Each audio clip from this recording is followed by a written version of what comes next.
Question है अवतल दर्पण में सिद्ध करे कि ए बराबर r/2। ठीक है, अब इसमें आपको सिद्ध करने से पहले ये समझना है कि इसमें दर्पण कौन सा है। ठीक है, और दर्पण में आपको क्या क्या किया गया है ये समझना है। फिगर जब समझ में आ जाएगा तो क्वेश्चन सिद्ध करना आपकी मुट्ठी में रहेगा। ठीक है, तो सबसे पहले आपको ये काम करना है कि क्वेश्चन समझना है कि इसमें हुआ क्या है। यहाँ पे देख के एकदम दिमाग खराब हो रहा होगा कि क्या क्या हुआ है। तो ये जो भी हुआ है आप 2 मिनट समय दीजिए, मैं समझा रहा हूँ, एकदम ध्यान केंद्रित करके समझिएगा तो पूरा समझ में आ जाएगा। ठीक है, चलिए अब इस क्वेश्चन पे आने से पहले मैं थोड़ा सा एक आप लोग को रफ करके बताता हूँ, उस पर ध्यान दीजिए। ठीक है, जैसे मान लीजिए कि हमारे पास एक क्या है, ये दर्पण है। कौन सा दर्पण है जी? समतल दर्पण है। कौन सा दर्पण? समतल दर्पण। अब देखिए समतल दर्पण किसको कहते हैं? जिसमें रोज सवेरे तुम लोग उठ करके अपना शक्ल देखता है। ठीक है, चलिए तो इसको क्या कीजिए, थोड़ा सा इसको हम ऐसे घुमा देते हैं। ठीक है, थोड़ा सा इसको घुमा देते हैं इधर से। राइट, किधर से घूमेगा जी?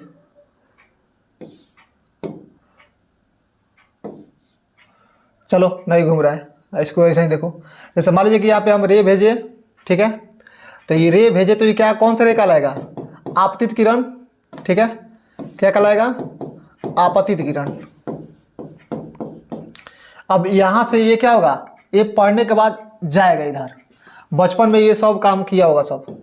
ठीक है, क्या किया होगा सब? आईना ले करके ऐसे ऐसे प्रकाश, जैसे मान लीजिए कि इधर से प्रकाश आ रहा है सूरज का, तो ऐसे लेके किसी के मुंह पर लाइट भेजना, तो वही क्या होता है, प्रकाश का परावर्तन होता है। ठीक है, यानी प्रकाश इस पे पड़ा और यहाँ से चला गया, तो इसको क्या बोलते हैं? परावर्तित किरण। परावर्तित किरण। ठीक, चलिए अब इसको क्या बोलेंगे? ये क्या है तुम्हारा? आपतन बिंदु होता है। आपतन बिंदु यानी जहाँ पे प्रकाश आके पड़ रहा है उसको क्या बोलते हैं? आपतन बिंदु। अब इस पर क्या होता है? एक अभिलंब आता है। ठीक है, इस पर एक अभिलंब पड़ता है जिसको हम नॉर्मल कहते हैं इंग्लिश में, इसको एन से सूचित करते हैं। ठीक है, चलिए तो अब ये नॉर्मल कहाँ पे आता है? जैसे कि मान लीजिए कि ये प्रकाश आकर के पड़ा दर्पण पे, तो इधर जितना डिग्री का कोण बनेगा सेम उतना ही डिग्री का कोण इधर भी आपका तैयार हो जाएगा। ठीक है, तो परावर्तन का नियम यही कहता है कि एंगल आई बराबर एंगल आर। ठीक है, तो ये आपका परावर्तन का नियम होता है। यही बात आपको इसमें समझना है। ठीक है, चलिए अब हम आपको लेके चलते हैं अपने मेन टॉपिक पे। चलिए ध्यान दीजिए इधर। देखिए अब यहाँ पे देखिए, इसमें मेरा आपतित किरण कौन सा दिख रहा है? ये किरण है आपतित किरण आपका, ये ए से बी दिख रहा है। आपतित किरण है यानी प्रकाश जा करके पड़ रहा है दर्पण पे। ठीक है, और दर्पण पे पड़ने के बाद फोकस से होकर गुजरेगा। यानी आपको एक रूल बताया गया था क्लास में, या आप पढ़े होंगे कि अगर कोई भी रे मुख्य अक्ष के पैरेलल जाती है तो फोकस से गुजरती है। कब? दर्पण पे टकराने के बाद। दर्पण पर टकराने के बाद मुख्य फोकस से होके गुजरेगी। ठीक है, चलिए तो उसके बाद देखिए जब गुजरेगी तो अभी मैंने बताया है पिछले वाला डिस्प्ले पर कि जैसे ये आपका दर्पण से टकराने के बाद फोकस से गुजरेगी तो बीच में क्या आएगा? अभिलंब आएगा। और जब बीच में अभिलंब आएगा तो आपका एंगल आई बराबर एंगल आर हो जाएगा। ठीक है, यानी दोनों कोण आपका बराबर होगा। चलिए अब ये दोनों कोण आपका बराबर होगा, इतना बात समझ गए। चलिए अब एक यहाँ पे बनता है ऐसे जेड टाइप का इमेज, तो यहाँ पे जो एंगल होगा आई, यही यहाँ पे भी आता है। तो ये कैसे आता है? तो ये आपका होता है एकांतर कोण से। जेड बना दीजिएगा, ये वाला कोण दोनों बराबर होगा एकांतर कोण से। ठीक है, तो देखिए ये आई यहाँ पे भी आके आपका तैयार हो गया। चलिए बस इमेज में इतना ही है और कुछ नहीं है। अब इसी को लिखा गया है, समझिए उसको। माना कि एम एन एक अवतल दर्पण है। एम यहाँ पे है, एन यहाँ पे है।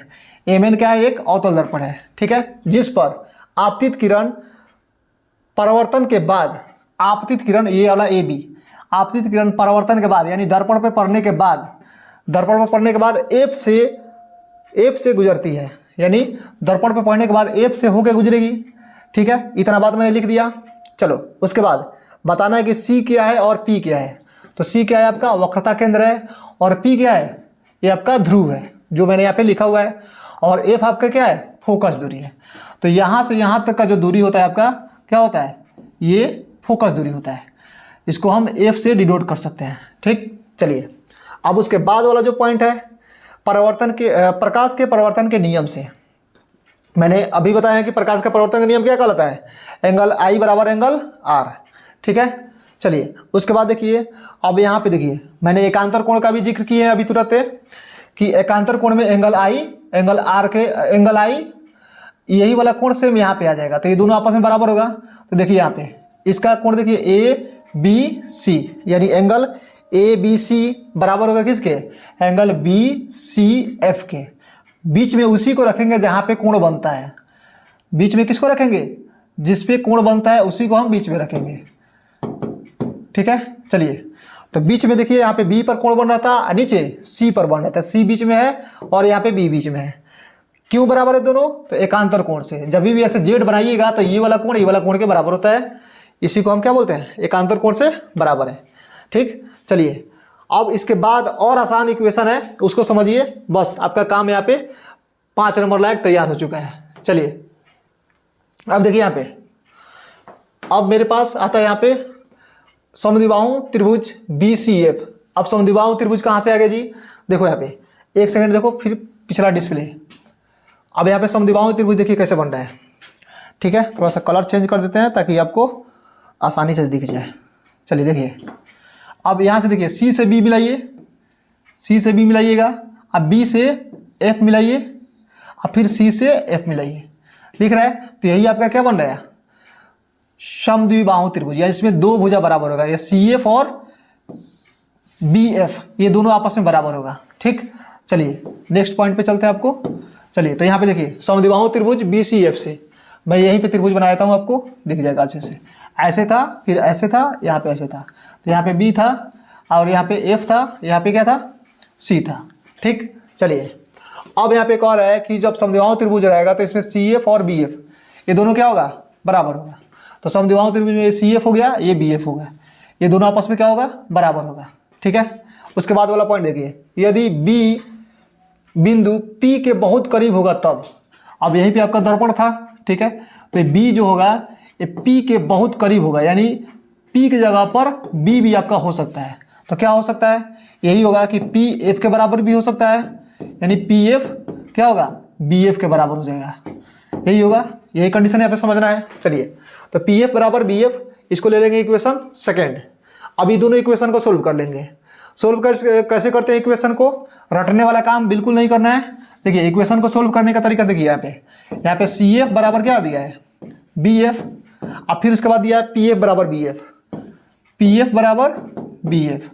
ठीक है, तो जब भी इक्वेशन दोनों को आप क्या कीजिएगा, घटाइएगा। ठीक है, जब भी ऐसे इक्वेशन आएगा तो आपको घटाने का काम करना है। जब घटाइएगा तो एक BF माइनस में है, एक BF प्लस में है, तो ये कट जाएगा। और यहाँ पे देखिए ये CF आपका क्या हो गया, प्लस में, और ये PF आपका हो गया माइनस में, इक्वल टू क्या हो जाएगा, 0। अब ये माइनस से उधर जाएगा तो क्या हो जाएगा, प्लस में, यानी CF बराबर PF हो जाएगा। ठीक, तो डायरेक्ट मैंने यहाँ पे इसको लिख दिया है कि CF बराबर PF। ठीक है, चलिए इतना क्लियर होगा। अब उसके बाद देखिए PC कहाँ से आया जी, अब देखिए P यहाँ पे आपका था पोल, कहाँ पे था, ये पोल जो होता है आपका, ये आपका पोल हो गया PC, यानी यहाँ से यहाँ तक का दूरी को क्या बोलेंगे, PC। ठीक है, तो मैंने यहाँ पे PC ले लिया। चलिए अब PC ले लिया तो देखिए अब ये होता है आपका, यहाँ से यहाँ तक का दूरी को क्या बोलते हैं, F, और यहाँ से यहाँ तक का दूरी को बोलते हैं R, यानी ये केंद्र में होता है। जैसे मान लीजिए कि आपका ये वृत्त बन गया, तो यहाँ से यहाँ तक होता है केंद्र, तो इसको बोलते हैं R। ठीक है, क्या बोलते हैं, यहाँ से यहाँ तक की दूरी को R बोलते हैं, और बीच में यहाँ पे F आ गया था, तो यहाँ से यहाँ तक की दूरी को F बोलेंगे। ठीक है, तो वैसे ही यहाँ पे समझना है।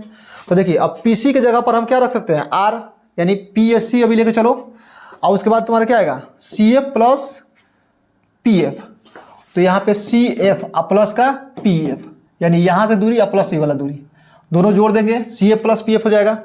ठीक, चलिए उसके बाद देखिए अब CF और PF ये दोनों आपस में बराबर हैं। कैसे, तो मैंने अभी बताया है कि जब B तुम्हारा क्या होगा, इसके करीब होगा काफ़ी, तब लिख सकते हैं, जैसे यहाँ पे है बराबर। ठीक है, तो क्या कर सकते हैं, अब PF को CF को हटा के PF रख देंगे, अब PF को जो होगा त्यो रख देंगे। ठीक है, तो अब यहाँ पे देखेंगे एक PF और फिर एक PF, एक और एक कितना हो गया, 2 PF। अब यहाँ पे PC बराबर 2pf। अब पीसी की जगह पर क्या रख देंगे, अभी बताएं कि यहाँ से यहाँ तक की दूरी को क्या बोलते हैं, r, और यहाँ से यहाँ की दूरी को f। ठीक है, तो यहाँ पे पीसी हटाएंगे, r पुट करेंगे, और pf हटाएंगे, f पुट करेंगे। अब यहाँ पे 2 आपका गुना में है, तो इधर आएगा तो क्या हो जाएगा, भागा में। अब भागा में होगा तो देखिए अब इधर आपका क्या हो जाएगा, f बराबर r/2। तो इसको इतना भी लिख सकते हैं, या आप f बराबर r/2 लिख दीजिए, चाहे r/2 बराबर f। तो ऐसे कीजिए ताकि आपको जो सिद्ध करना तो वो आ जाएगा, f बराबर r/2। यही आपका क्या हो गया, प्रूफ हो गया। ठीक है, तो प्रूफ करने वाला क्वेश्चन आपके लिए बहुत आसान होता है लिखने वाला क्वेश्चन के तुलना में। ठीक है, तो आप लिखने वाला क्वेश्चन छोड़ करके प्रूफ करने वाला क्वेश्चन कर सकते हैं, बशर्ते आप इस पर ढंग से मेहनत करके प्रैक्टिस करके जाइएगा। तब अगर प्रैक्टिस नहीं कीजिएगा तो आपसे नहीं लिखाएगा। अगर प्रैक्टिस कर लीजिएगा तो 5 मिनट के अंदर आप ये क्वेश्चन को लिख लीजिएगा, और नहीं प्रैक्टिस होगा तो लिखने वाला क्वेश्चन आपको 20 मिनट खा जाएगा और आपका समय बहुत ज़्यादा बर्बाद कर देगा एग्जाम में। ठीक है, तो मेरे ख्याल से आप लोग इस क्वेश्चन को समझ गए होंगे और इसको प्रैक्टिस कीजिए और एग्जाम में जाके साफ एकदम छाप के आइए इसको। ठीक है, थैंक यू।